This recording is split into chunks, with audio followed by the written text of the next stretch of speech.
And so we've come here today to dramatize a shameful condition. In a sense, we've come to our nation's capital to cash a check.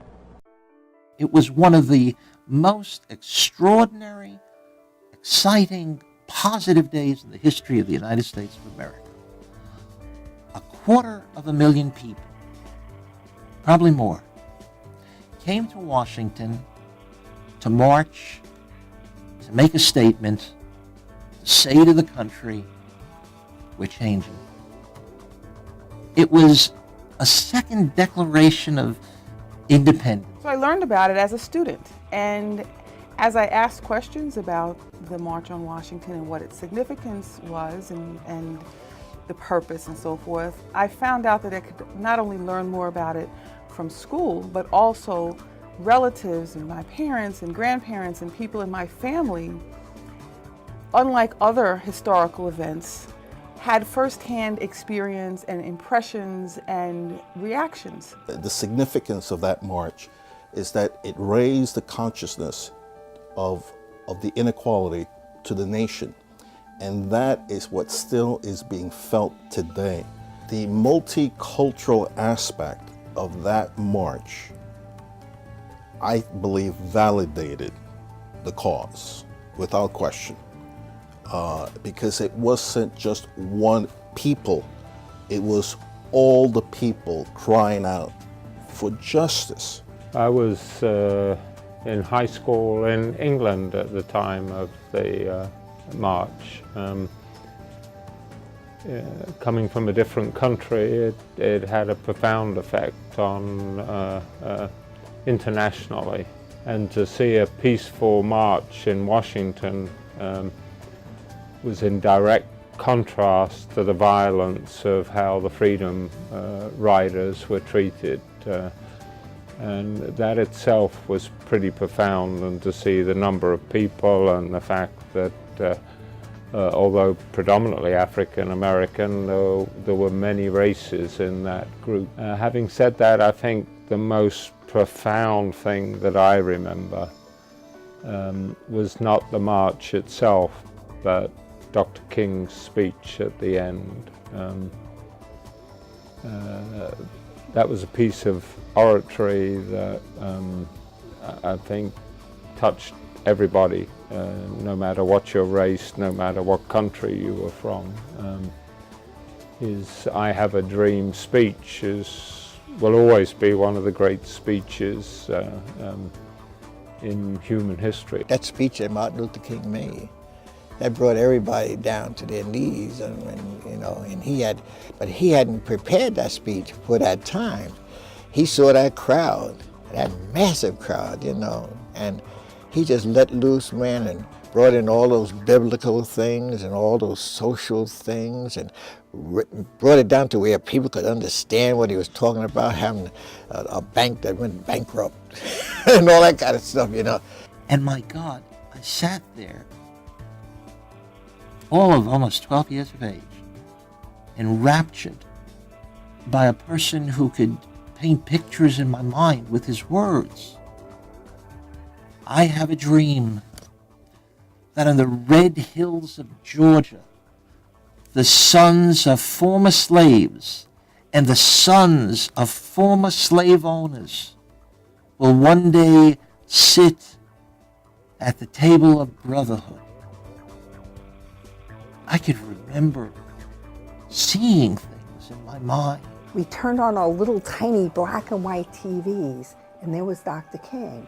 Poor people didn't have a fair shake. The dream that was America, the Constitution, was really not being honored. And the person who really had the guts to get up and let folks know, the person that other people would follow to say that this was wrong, was right before us on TV. He was number 15 or 16 on a list of 18 people that spoke that day. He just came at the end. To the majority of Americans, he was a rabble-rouser, didn't know how to stay in his place, that kind of stuff. So, America has grown up to see that the things that he was doing or trying to do were things that now we all say was a great deal, that, you know, we all appreciate the work that he did and we're forever indebted. But at the time, that wasn't the majority view of the work that he was doing. Everybody knows about Martin Luther King, what he did for the country. And he was a big inspiration to the whole world. He uplifted what was happening in the world at that time. So everybody had a touch of it. So it makes us more wiser to what to be aware of. There are a few individuals that have profoundly affected the world, not just their own nation. And they've usually done it by, in a peaceful manner, not a violent manner. There's something very profound about somebody taking abuse but maintaining love of the people that are abusing them, or a degree of tolerance of the people that are abusing them. And Dr. King preached understanding across all races. I think the ideals and goals of the march remain relevant for several reasons. You know, health disparities continue to exist. Educational disparities continue to exist.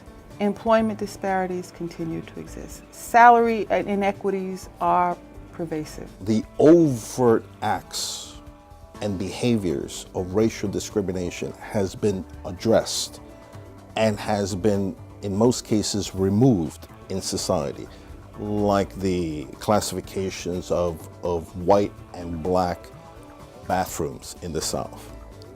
So from overt now becomes covert, and that is difficult to tease out.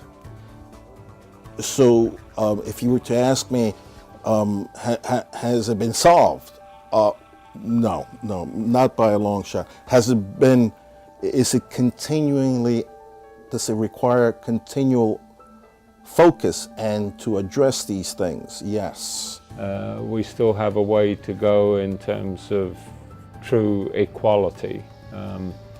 I think people are protected by the law in terms of equality, but we still know that we're still dealing with racial inequality. We're still dealing with economic inequality, and those two things are tied together. I think we still need to bolster our admission process to make sure that all Americans that are eligible and qualified get a fair shot. I think on the healthcare side, I think that we need to be in line with all the other industrialized countries of the world where healthcare is a right, or is provided for, just like the right to vote, the right to bear arms. We should have a right to healthcare. I think these are some of the things we have to do. And I think with respect to the inequality in income, I think that still has to be addressed. If I can make a United States that would really fulfill Dr. King's dream, I'd like to see folks have equal opportunity, free college, for example.